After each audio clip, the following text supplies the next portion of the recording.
Sebelum nonton jangan lupa tekan tombol like-nya agar Mimin tetap semangat uploadnya. Dan jangan lupa intip keranjang jualan Mimin, siapa tahu ada yang tertarik. Selamat menonton.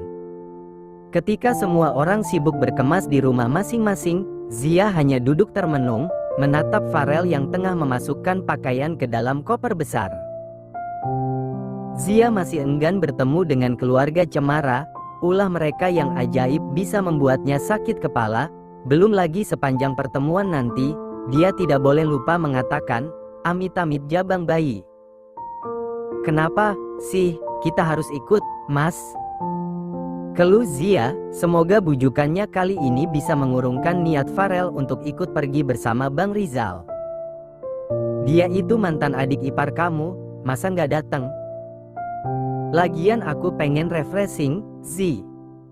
Rizal bilang pemandangan di sana cakep banget, enak buat bulan madu, bisik Farel dengan seringainya yang menggemaskan.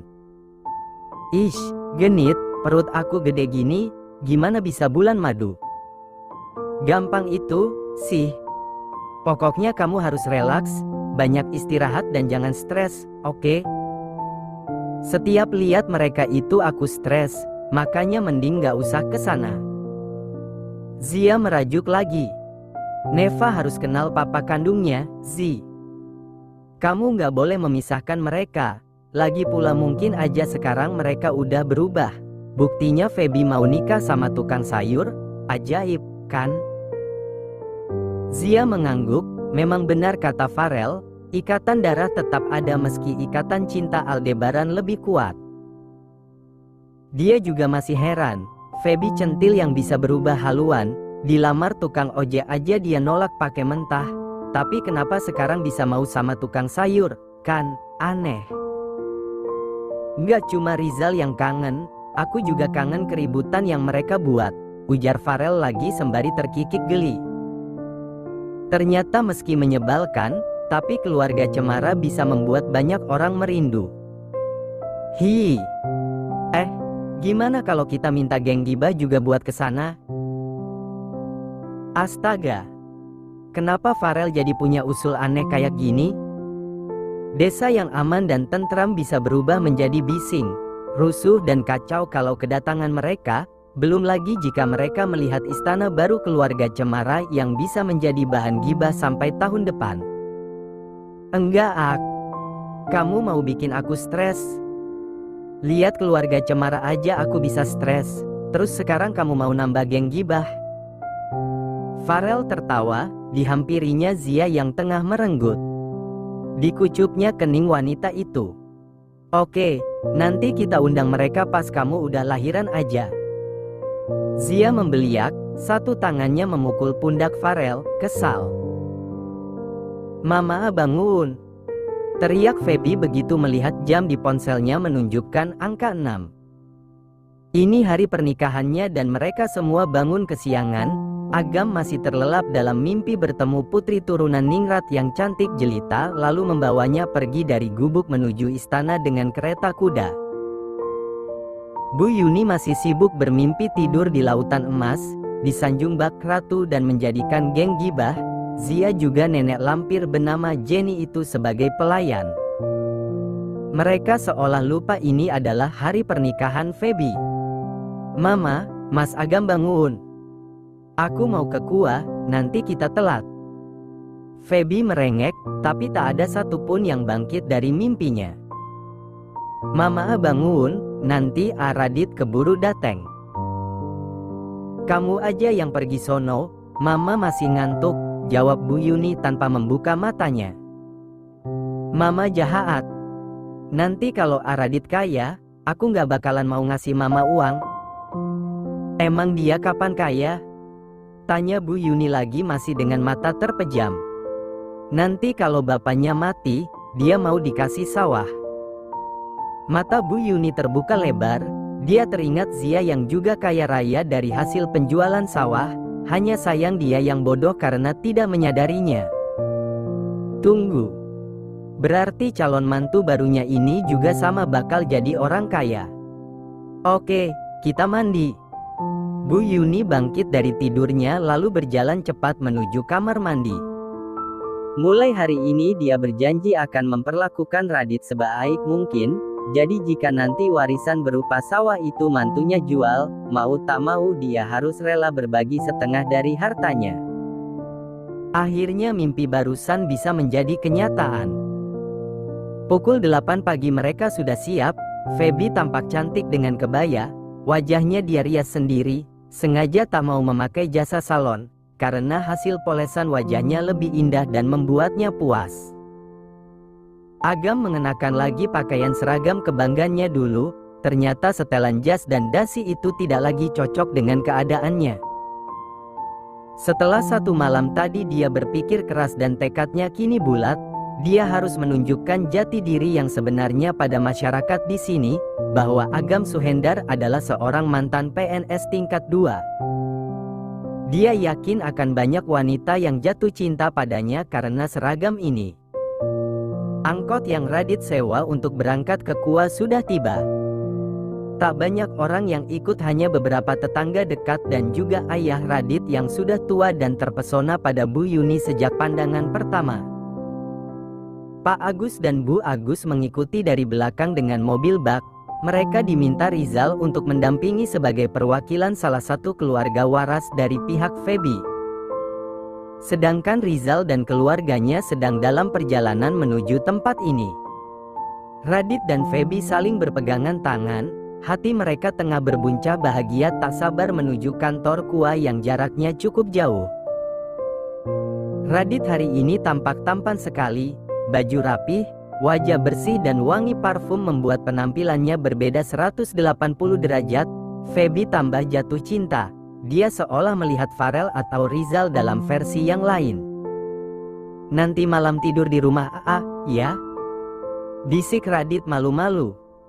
"Iya, aku juga udah bosen tidur di dipan, pengen tidur lagi di kasur empuk. AA udah beli baju seksi, nanti malam kamu pakai, ya?" Wajah Feby memerah. "Ih, nanti malam aku gak mau pakai baju aja." Jantung mereka berpacu makin cepat, keringat dingin mengalir deras dari dahi padahal cuaca pagi begitu sejuk. Rasanya ingin cepat-cepat malam. Pak Somad, ayah Radit, beringsut duduk mendekat pada Bu Yuni yang sejak tadi menutup hidung. Dia tak tahan naik angkot, duduk berhadapan dengan penumpang lain yang memiliki bau badan berbeda. Kalau bukan demi Feby dan sawah warisan Radit nanti, dia mana mau naik angkot. "Senang bertemu Nyai lagi. Sejak hari lamaran itu, saya tak bisa tidur memikirkan Nyai." "Apakah Nyai sudah lama menjanda?" tanya Pak Somad percaya diri. Bu Yuni menoleh kesal, pria tua, gigi ompong, tapi gayanya sok keren, pakai kacamata hitam dan rambut yang diwarna pirang.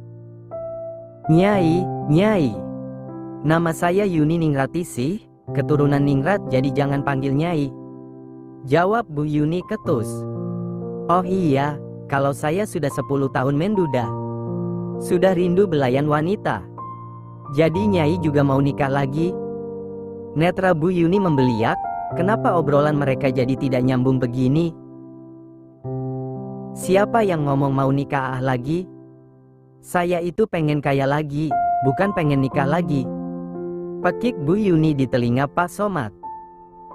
"Nggak usah teriak-teriak Nyai, saya juga dengar, Nyai itu pengen nikah lagi, makanya saya mau ngajuin diri, kita ini sudah lama hidup sendiri jadi kokoop. Saya nggak mau nikah sama kamu, saya maunya nikah sama orang kaya." "Jangan cemaskan itu, Nyai. Radit ini anak tiri saya, tapi sudah saya anggap anak sendiri, jadi kita masih bisa nikah, kok." Pak Somad menyeringai. Bu Yuni pengen nangis guling-guling. "Radit, ngomong sama bapak kamu itu nggak nyambung, ya?" "Oh iya, Ma. Saya lupa bilang, kalau bapak itu kurang pendengaran, jadi emang nggak nyambung." "Apa? Jadi dia budek?" Pak Somad yang merasa sedang dibicarakan, senyum-senyum sendiri menampakkan giginya yang tinggal beberapa biji. Akad nikah berjalan lancar, kini Feby telah resmi menyandang status istri, bukan lagi jomblo kesepian dan merasa galau lihat postingan orang. Dia bisa memajang foto berdua, biar semua orang di dunia tahu, seorang Feby juga bisa punya pendamping. Mereka semua keluar dari gua, saat sedang menunggu salah satu tetangga yang pergi ke depan jalan, mencari angkot untuk kembali pulang. Netra Feby terkesiap menatap sosok yang sangat dikenalinya, sedang berjalan menghampiri mereka dari tempat parkir. Pria itu berdiri di depannya lalu tersenyum dan senyumannya menggoyahkan keyakinan Feby. "Bang Rizal," ucap Feby, yang hampir tergoda lagi melihat ketampanan Bang Rizal. "Selamat ya, Feb. Semoga kalian jadi keluarga yang samawa. Abang seneng akhirnya kamu dapat jodoh juga, karena ini hari spesial jadi abang datang untuk merayakan pernikahan kamu." Mata Feby mulai mendung, dia hampir menangis entah bahagia karena sikap Bang Rizal yang manis atau menyesal kenapa dia tidak berusaha sedikit lagi untuk meraih hati Bang Rizal yang tampan dan mapan ini. "Jangan cuma merayakan, ada kadonya enggak?" "Minimal duit, kek," jawab Bu Yuni yang masih menyimpan dendam karena dibawa ke desa. "Ada, Bu. Tenang aja, saya udah siapin hadiah khusus untuk Feby dan suaminya." "Oh ya, saya dengar dari Pak Agus kalian tidak mengadakan syukuran, ya? Jadi saya mau mengajak kalian makan di restoran, gimana?" Mereka semua yang ikut menghadiri pernikahan Feby pun bersorak, kapan lagi bisa makan enak, ditraktir pula. Bu Yuni mengangguk, jaga image agar tak terlihat hatinya yang melonjak girang karena akan makan di restoran. "Kamu masih jomblo, Zal? Kasian, percuma punya wajah ganteng, duit banyak tapi masih jomblo, kalah sama saya biar kamu jadiin petani, tapi bisa dapat hati anak Pak Kades," ujar Agam menutupi hatinya yang pilu. "Anak Pak Kades itu Ayu, kan? Bukannya bulan depan dia mau nikah sama pegawai kelurahan?" Jawaban Rizal membuat hati Agam hancur, remuk tak bersisa. "Kak, kamu tahu?" "Ya, tahulah, kan, saya diundang Pak Kades di nikahan putrinya nanti." "Jadi anak Pak Kades mana yang bisa kamu ambil hatinya, Gam?" tanya Rizal terkekeh. Agam diam, hatinya panas mendengar berita paling menyakitkan yang dia dengar seumur hidupnya. Yuli, Farel, Nek Jenny dan Ayah turun dari mobil, mereka ikut menghampiri pasangan yang tengah berbahagia. Agam kembali tersenyum semeringah, melihat kedatangan Bebek Jenny yang mungkin telah menyesal dan ingin mengajaknya rujuk. Demi masa depan cerah, Agam rela setia sampai ajal Nek Jenny menjelang. "Bebek Jenny, I miss you." Agam merentangkan tangannya menyambut Nek Jenny lagi dalam pelukannya. Mendengar suara Agam, Nek Jenny berhenti, dia mulai ragu untuk melanjutkan langkahnya. Bak seorang ksatria, Ayah mengerti dan langsung meraih tangan itu dalam genggamannya. Mereka kini jalan bersama sambil bergandengan tangan. Keluarga Cemara terhenyak melihat kejadian itu. "Jangan panggil lagi dia Bebek Jenny, mantan mantu. Karena dia sekarang jadi calon istriku," tukas Ayah tegas setelah mereka saling berhadapan. "Apa?" teriak keluarga Cemara bersamaan. "Bebek, apa yang orang tua ini bilang bohong, kan? Bebek Jenny cuma cinta sama Bebek Agam, kan?" Agam tampak shock, wajahnya memucat. "Ngapain juga saya bohong? Kamu itu masa lalu dan saya kesini untuk mendampingi Akang, bukan mau ketemu kamu. Jadi jangan lagi panggil Bebek, saya nggak suka dengernya." Agam berdiri lemas, matanya mulai berair, satu tangannya memegang dada yang seolah tertusuk pisau. "Sakit? Tidak, Ak. Jangan takut Agam, bukan cuma kamu yang jomblo, Rizal juga. Dia lebih mapan dari kamu tapi masih belum laku, kuatkan hatimu, ingat, dalam soal perempuan kamu itu lebih unggul dari Rizal." Gumam Agam menguatkan dirinya sendiri. Sekalian saya mau memperkenalkan istri saya, namanya Yuli, kami baru menikah 2 minggu lalu. Tadinya saya mau ngundang kalian, tapi takut kalian sibuk jadi biar kami saja yang datang ke pernikahan Feby, ujar Rizal sembari merangkul Yuli yang sudah berdiri di sampingnya.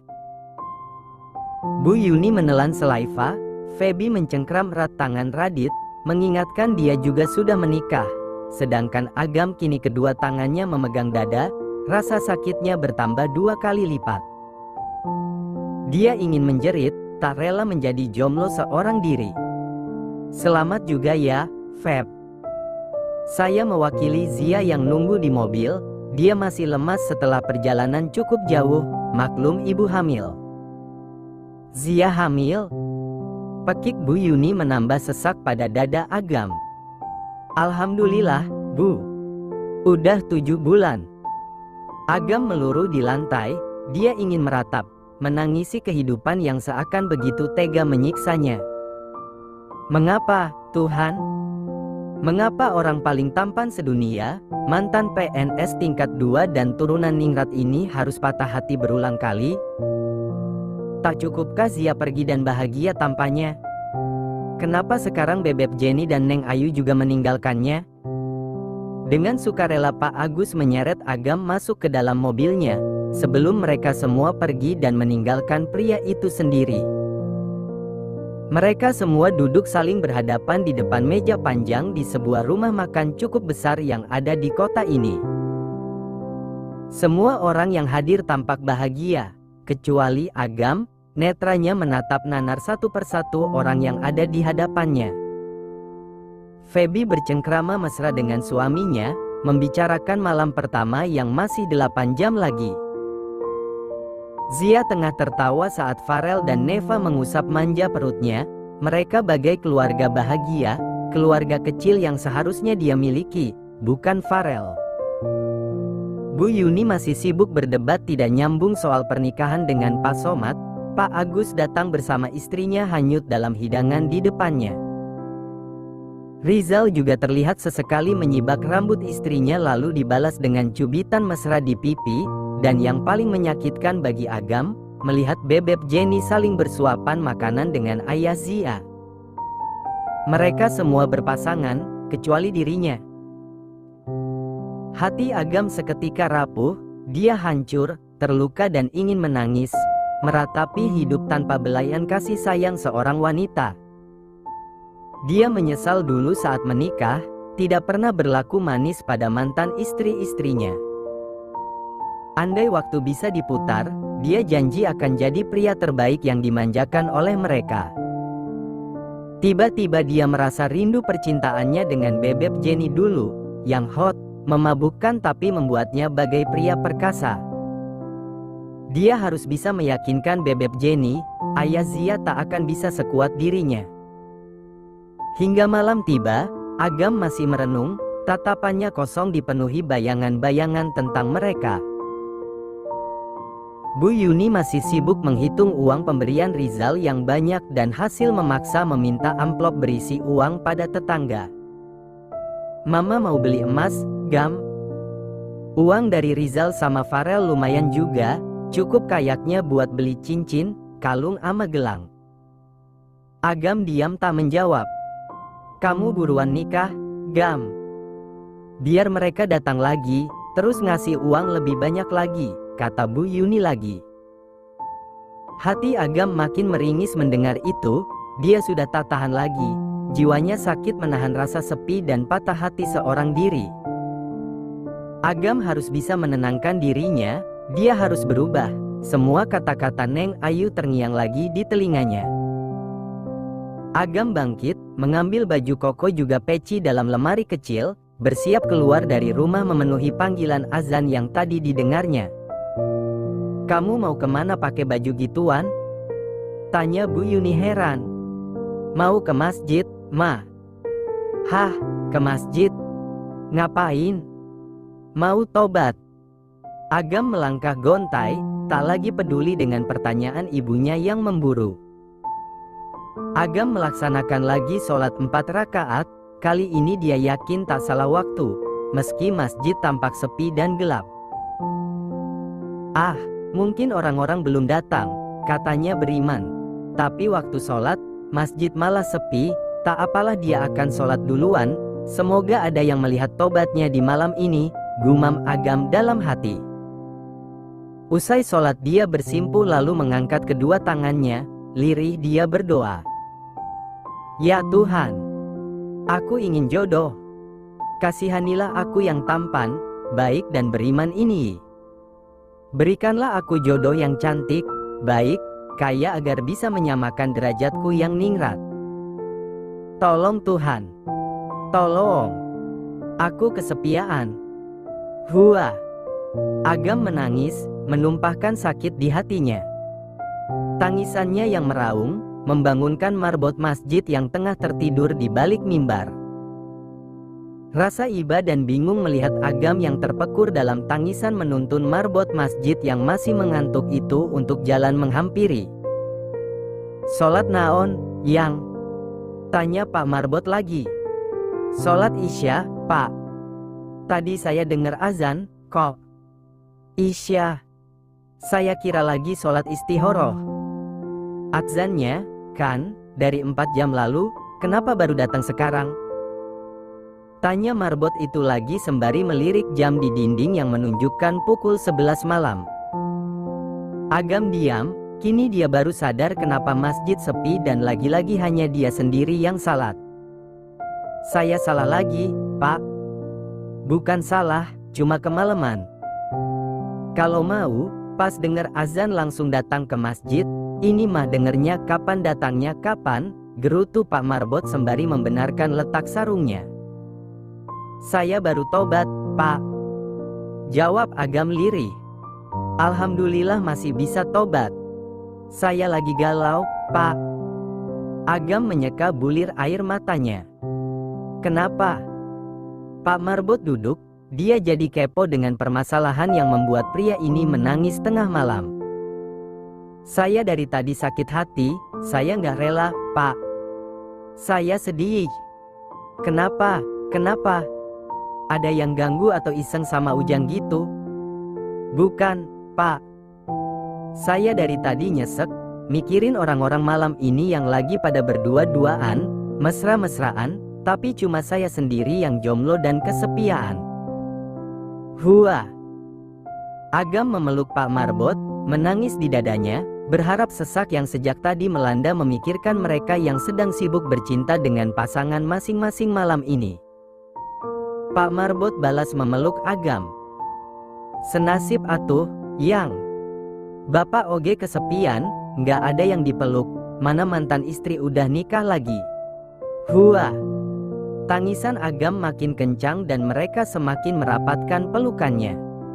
Sungguh menyedihkan.